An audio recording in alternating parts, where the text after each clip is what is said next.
परमात्मने नमः। ओम भूर्भुवस्सुः तत्सवितुर्वरेण्यं भर्गो देवस्य धीमहि धियो यो नः प्रचोदयात्। সম্মানিত আজকের অনুষ্ঠানের পণ্ডিতবর্গ তথা আচার্যবর্গ যারা আছেন এবং উপস্থিত পিতৃমণ্ডলী এবং মাতৃমণ্ডলী, আপনাদের সকলকে আমার সশ্রদ্ধ নমস্তে। জগতের যিনি কারণ, ভক্ত তাকে শ্রদ্ধা ও ভক্তি জানান, এই নমস্তে করেই। সম্মানিত সুধীমণ্ডলী, আজকের এই জাগরণী মঞ্চ তথা ঐতিহাসিক সম্মেলনের, সনাতন ধর্মদের ঐতিহাসিক যে সম্মেলন, সেখানে আমাকে কথা বলার সুযোগ দিয়েছেন, এই জন্য আপনাদেরকে আমি এই সংগঠনের আছেন তাদেরকে আমি কৃতজ্ঞতা জানাচ্ছি।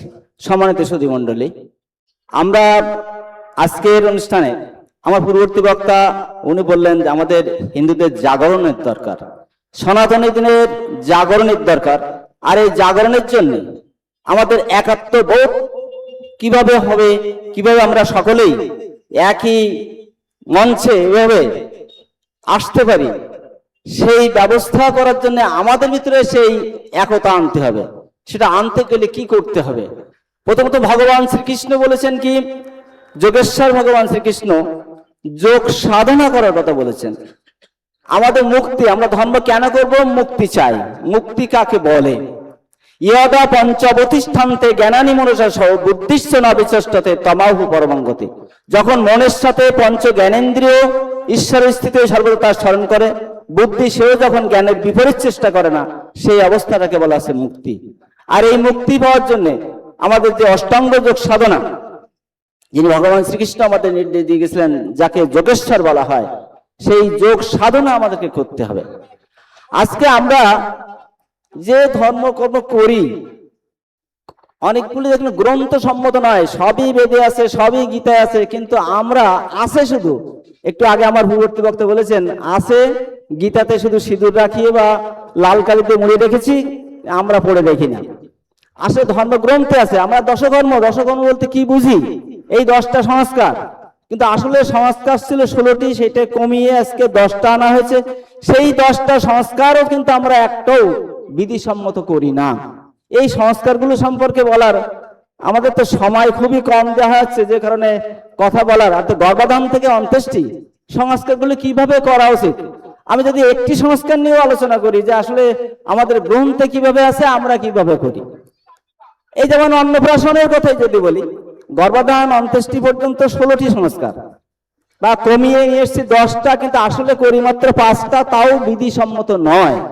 এজন্য এই সংস্কারগুলো সম্পর্কে আমাদের জানার দরকার। আজকে আমরা সিজনাল যে ধর্ম করি, সিজনাল মানে যখন যে সিজন আসে সেই সময় সেই পূজাটা পুরোহিত মশাই করেন, পণ্ডিত মশাইরা করেন, আর আমরা শুধু ডিজে নাচ বা অন্য দলে ব্যস্ত থাকি। কিন্তু আমার খাওয়া যখন আমাকে খেতে হয়, তখন আমার ধর্ম আমাকেই করতে হবে, আমাকে প্রার্থনা করতে হবে, এটা কিন্তু আমরা করি না। আমরা যে সন্ধ্যাবেলা প্রদীপটা দেই, প্রত্যেক বাড়িতে প্রদীপ দেই, এ সময় টিভি অন থাকে, প্রদীপ দিয়ে টিভিটা যদি অফ করে তাহলে সিরিয়ালের অংশটুকু আমি শুনতে পারবো না। এই জন্য টিভি অন থাকে, তাড়াহুড়ো করে একটা প্রদীপ দিয়ে আমরা আবার সেই সিরিয়ালে মনোনিবেশ করি। এই প্রদীপটা দিয়ে কিন্তু কোনো লাভ হচ্ছে না, বরং পাপ হচ্ছে। কেন? প্রদীপটা কেন দেওয়া আসলো? সেখানে প্রদীপ দিতে হলে প্রথমে যে হোমযজ্ঞের বিধান, হোমযজ্ঞ করতে গেলে প্রদীপ থেকে অগ্নি প্রজ্বলন করে হোমযজ্ঞ করতে হয়। সন্ধ্যাবেলা রাত দিন 24 ঘন্টার ভিতরে একটা সময় তো আমরা নির্দিষ্ট করবো সেই ঈশ্বরের প্রার্থনার জন্য। তো আমরা সম্মিলিতভাবে পরিবারের সকলকে নিয়ে আজকে সেই হোমযজ্ঞ নেই। আমাদের শুধুমাত্র যে প্রদীপটা পরিচালন করতে হতো, সেই প্রদীপটা রয়েছে, আর কিছু নাই। মানে ভাত খেতে গেছেন, এক গ্লাস জল আছে, ভাত নাই, খালি ভালা, খাওয়া কি হবে? তা যেমনি হবে না, এই একটা প্রদীপ দিয়েও তেমনি কিছু হবে না। প্রদীপ দিয়ে সেখানে যদি 1 ঘন্টা না বসেন, পরিবারের সকলকে নিয়ে সৃষ্টিকর্তার উদ্দেশ্যে যদি প্রার্থনা না করেন, তাহলে এই প্রদীপ দিয়ে তো কোনো লাভ হবে না। প্রদীপ দিয়ে সেখানে প্রার্থনা করতে হবে, টিভি বন্ধ করতে হবে। আপনারা দেখুন, মুসলমানরা 5 ওয়াক্ত নামাজ পড়ে, আপনারা 1 ঘন্টা সময় কি ব্যয় করবেন না? আমরা ঈশ্বরের সর্বশ্রেষ্ঠ জীব, আমাদের ভিতরে শ্রেষ্ঠত্বটা কোথায়? 84 লক্ষ জীব আছে পৃথিবীতে, তার ভিতরে মানব হচ্ছে শ্রেষ্ঠ। তা আমাদের সেই শ্রেষ্ঠত্বটা কোথায়? অন্য প্রাণী যেমন আহার নিদ্রা ইন্দ্রিয় সেবা সন্তান উৎপন্ন একসময় মৃত্যুবরণ, আমরা যদি তাই করি তাহলে অন্য প্রাণীর সাথে আমাদের কিন্তু কোনো পার্থক্য থাকলো না।